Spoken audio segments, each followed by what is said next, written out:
We all think we know water, right? It's probably the most familiar molecule on Earth.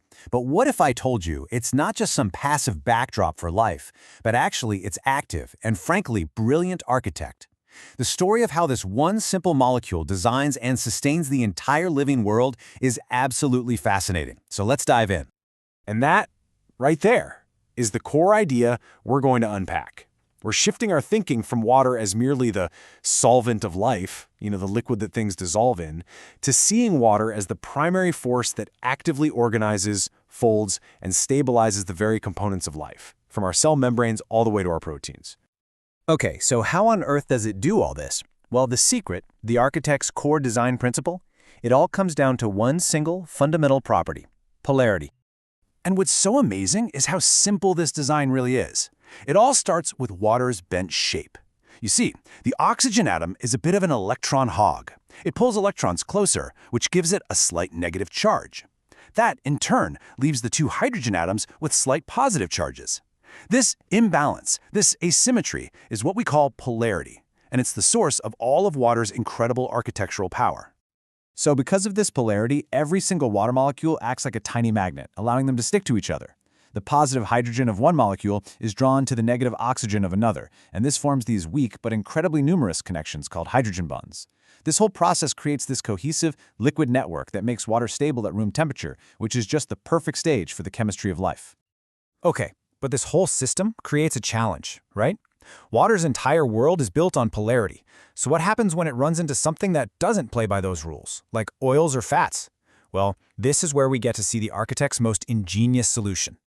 So first, let's just get the terms straight. On one side, you've got hydrophilic or water-loving molecules. These guys are polar, just like water, so they dissolve easily.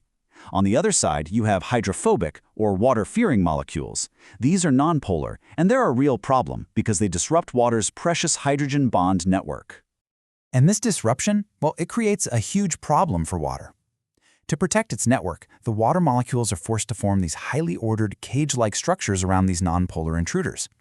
Now, there's a fundamental principle in the universe that everything tends towards disorder, or what scientists call entropy. Think of it like your room.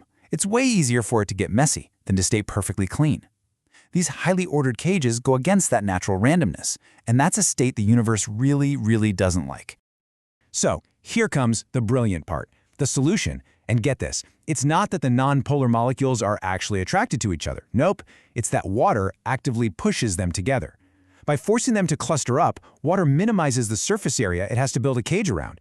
This action frees up all those ordered water molecules, releasing them back into the happily disorganized main solution. This release increases the total entropy or randomness of the whole system, which is a big thermodynamic win. And this incredibly powerful organizing principle, that's what we call the hydrophobic effect. So you can see the whole chain of events, right?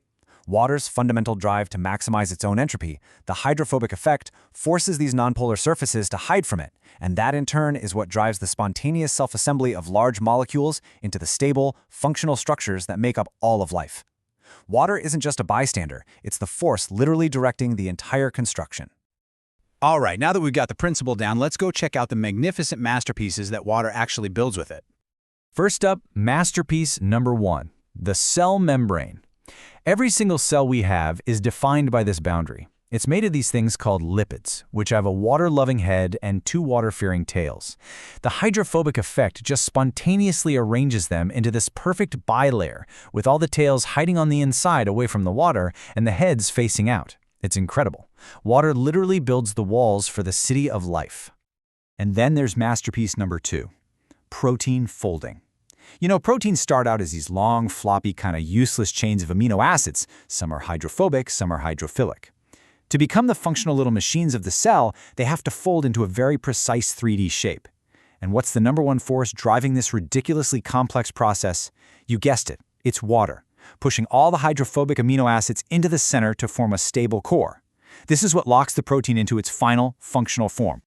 But hold on, the architect's job isn't done once the building is up. Nope. Water is also the chief of system maintenance, making sure the environment it built stays stable and functional. For instance, think about this. Almost every process in our bodies is super sensitive to acidity, or pH. Water is the key to keeping everything in balance. It acts as the medium for the cell's natural buffer systems, helping absorb or release ions to keep the pH inside our cells right in that marrow, neutral sweet spot where life's machinery can actually work. And it doesn't stop there. Water also maintains physical integrity. Through a process called osmosis, water is constantly moving across those very membranes it helped build, always trying to balance out the concentration of stuff on either side. This constant, subtle movement of water is what keeps our cells from shrinking up or swelling until they burst. It's a delicate, constant, water-driven balancing act. So, what a journey, huh? We've gone from the simple blueprint of a single, tiny polar molecule all the way to these vast, complex, self-assembling structures it engineers. We've seen how that hydrophobic effect, driven by water's relentless search for more entropy, is really the thermodynamic engine that spontaneously builds our membranes and folds our proteins. You know, life didn't just happen in water. Its very structure is an incredible adaptation to water.